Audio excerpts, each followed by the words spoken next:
नमस्कार जी, आप सभी को मेरा मूल शंकर गौड़ का ऋषिकेश से मैं शीशम की झाड़ी कात्यायनी मंदिर से मैं देख रहा हूँ यहाँ पे कुछ बहुत बढ़िया प्रोग्राम चल रहा है। भाई जी से पूछते हैं क्या प्रोग्राम है। भाई जी, ये प्रोग्राम क्या रेगुलर चलता है, क्या प्रोग्राम चल रहा है, थोड़ा सा बताएं, इस पे प्रकाश डालें।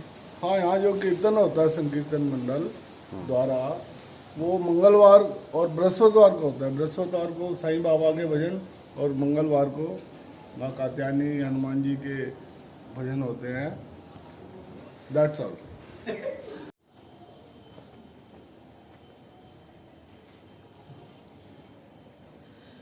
भाई जी, क्या ये बहुत ज़्यादा विशेष प्रकार से भव्य कोई समारोह है, उसकी तैयारी चल रही है, क्या प्रोग्राम है?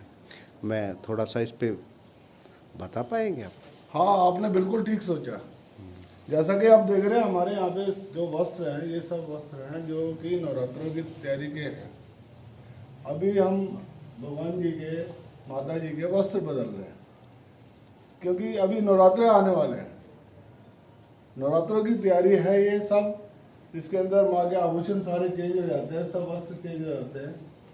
ठीक उसी तरह जैसे ऋतु चेंज हो जाती है, क्योंकि चैत्र नवरात्र है ना, चैत्र नवरात्र है। अच्छा। अब चैत्र नवरात्र की ड्रेस ही अलग हो जाएगी। ये जो ड्रेस थी पहले जो पहनी हुई थी, वो सर्दियों की ड्रेस थी। अच्छा जी। हाँ, तो चैत्र नवरात्र की तैयारियां चल रही है। विशेष प्रकार से वस्त्रों का जैसे वितरण हो रहा हो, इस प्रकार से देखने को मिल रहा है। मैं पंडित जी से पूछता हूँ कि क्या प्रोग्राम है, जानना चाहूँगा आपसे। कोई जैसे कई प्रकार के मुकुट, कई प्रकार के छत्र, कैसी कैसी मालाएं, आभूषण है, बहुत कीमती आभूषण है। तो मैं पंडित जी, मैं थोड़ा सा इस पर प्रकाश डालेंगे। बहुत क्या बहुत ज़्यादा भव्य समारोह की तैयारी चल रही है। आप तो कृष्ण जी को भी लिए बैठे हैं। ओ हो, आपको लड्डू खिला रहे हैं तो ये लड्डू गोपाल जी हैं जी। और ये श्री माँ कात्यायनी मंदिर शीशम झाड़ी ऋषिकेश में हर साल कोई भी प्रोग्राम होता है उसमें वस्त्र चेंज होते हैं। माँ भगवती के, श्री राम दरबार के, शंकर दरबार के और संत बाबा नागपाल जी महाराज जी के वस्त्र चेंज होते हैं हर प्रोग्राम में। और जैसे कि आपको मालूम है कि चैत्र नवरात्रे प्रारंभ होने जा रहे हैं 13 तारीख से, और इसको वसंत नवरात्रे भी कहा जाता है, क्योंकि सर्दियां जो है समाप्त हो चुकी है और ग्रीष्मकालीन का जो नवरात्रे हैं वो प्रारंभ होने जा रहे हैं। तो उसमें जो है हम वस्त्र चेंज करते हैं हर बार।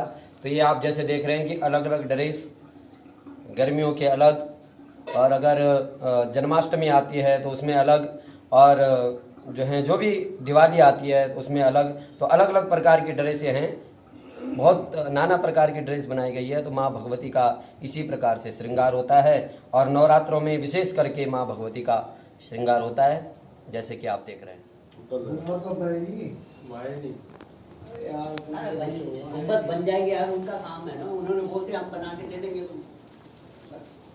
चलो इनके बारे में बताओ।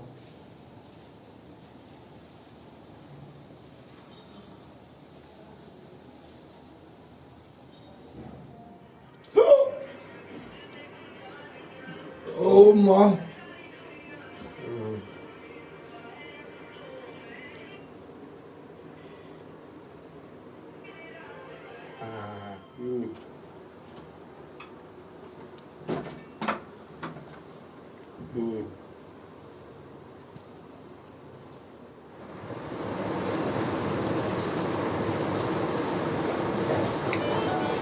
क्या करते हैं?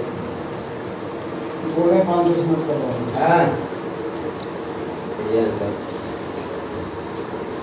उस दिन में हुई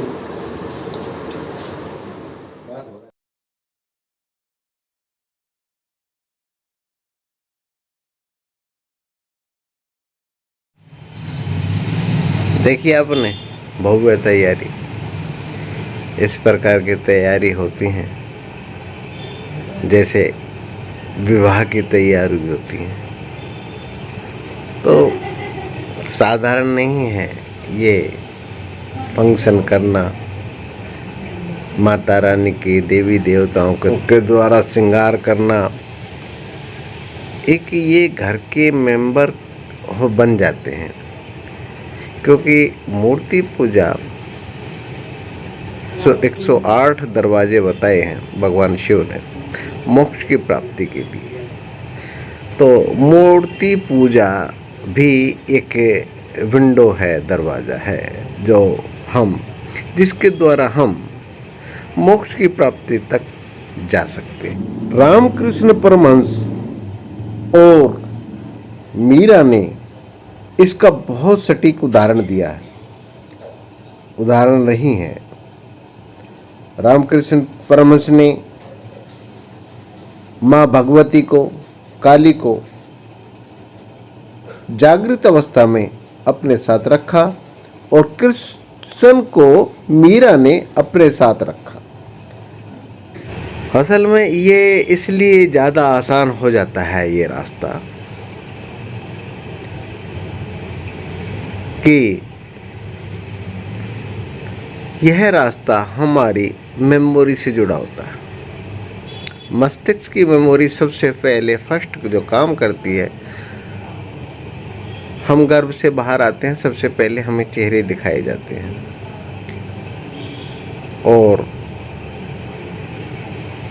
हम उसको पहचाने ना पहचाने, परंतु हमारे मस्तिष्क में एक छवि बन जाती है और छवि बनने के कारण वो आगे प्रोसेस होती रहती है। ये तेरी मम्मी, देखो मम्मी, हेलो, हाँ क्या हाल है बाबू, इस तरीके से वो लिप्स देखता है, चेहरे देखता है बच्चा, उसके फेस रीडिंग करता रहता है और देखता रहता है। इसे मम्मी बोलते हैं, इसे पापा बोलते हैं, इसे बहन बोलते हैं।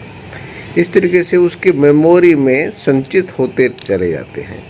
तो मेरा ये मानना है कि मूर्ति पूजा जो है एक बहुत बढ़िया सिस्टम है मस्तिष्क के पास उस मोक्ष की प्राप्ति करने के लिए। मोक्ष कोई बाहर की वस्तु नहीं है, जो इस मस्तिष्क को भी चला रहा है, जो इन आँखों के द्वारा देख रहा है वो मस्तिष्क है, परंतु मस्तिष्क को भी चला रहा है वो मैं हूँ। ये धारणा जिस दिन ये परिपक्व हो जाती है और बेटर तरीके से वो दिखने लगता है अपना स्वरूप, तो ये ही मोक्ष है। मोह का क्षय अर्थात ज्ञान होने पर अंधकार खत्म हो जाता है। अगर किसी अंधेरे कमरे में आप मोमबत्ती लेकर अंधकार को ढूंढने की कोशिश करेंगे तो नहीं मिलेगी। जंगल में चले जाओ, छोटी टार्च है, लॉलटेन है, महत्वपूर्ण है कि आपके पास प्रकाश है।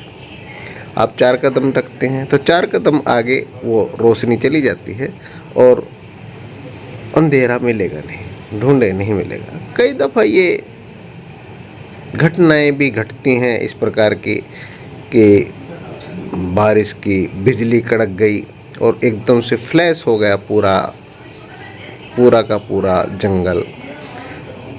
तो ये एक दिव्य घटनाएं, दैविक घटनाएं बोलते हैं। तो उस तरीके से भी रास्ते हैं, उस ज्ञान की उत्पत्ति हो जाती है, वो दैविक घटनाएं हैं। और इस दैविक घटनाओं के पीछे रामानुज हुए